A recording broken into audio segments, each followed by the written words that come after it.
It's not like colonialism ends with a clean break.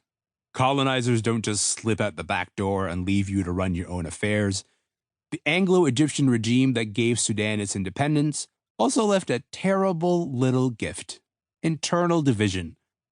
The British, who could relate to Arabs, and Egyptians, who were Arabs, had governed the north and south of Sudan as two separate regions. But upon exiting, they carelessly agreed to combine the two into one administration, to be run out of Khartoum. They left the lighter-skinned, urbanized Muslim people of mixed Arab-African descent in charge. Sudan's new government was met with calls to increase the representation of people from southern Sudan, who tended to be darker-skinned, more rural, Christian, and predominantly of African lineage. But the northern elites, who made up the ranks of governance of the newly formed nation, rejected this. They reasoned that the British had left them in charge because they were capable of it. They believed the story their colonizers had told them. What could go wrong, right? The episode kicked off decades of violent conflict between the North and the South, and systemic discrimination against Southern Sudanese people in the majority of the North. The first civil war started in 1955, 5 months before Sudan became an independent nation. It is possible to be born at war with yourself. In truth, it wasn't just Ja Rule's fault. Part of the reason it was so hard for me to compute that I was now Black in Canada was because I grew up with my primary identity being Arab. We were Arabs, we told ourselves. Khartoum prides itself on its contributions to Arab culture, from novels to singers to actors. Independent Sudan constructed its identity around Arabness and access to the Arab world. The religion of the northern elite, Islam, deepened Sudan's ties to other Arab and Muslim nations. Though there are dozens of regional dialects, Arabic is Sudan's official language. Not that I knew any of this when I was 12 and living in Khartoum. Being Arab was the water I swam in. I couldn't tell you what it was like outside of that water.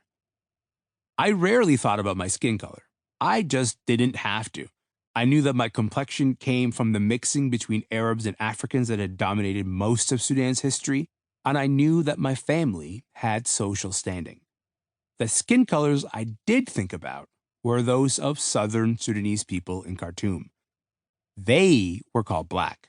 Their skin several shades darker than mine, they spoke Arabic with hesitation, and they were clearly not like us. So, when grappling with the notion of being Black in Canada, this was my only reference point. That's Black, I thought to myself. This designation, unshakable in my mind, carried all kinds of weight and connotations. Casually, we'd call southern Sudanese people living in the north horrifying names like Abid, or slaves.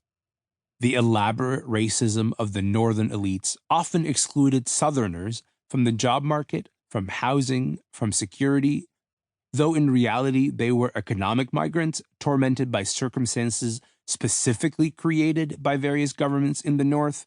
The racist narrative I heard growing up was that they had deserved their lot, that they were heathens for not becoming Muslims. They were unjustly blamed for thefts, rapes, murders, and every plague that haunted Khartoum. Occasionally, local governments would promise to end the flow of these migrants coming north.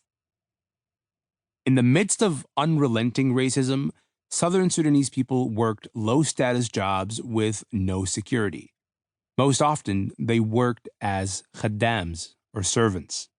Though theoretically these migrants chose the labor, in reality they were beholden to the families who employed them for economic security and sometimes living accommodations.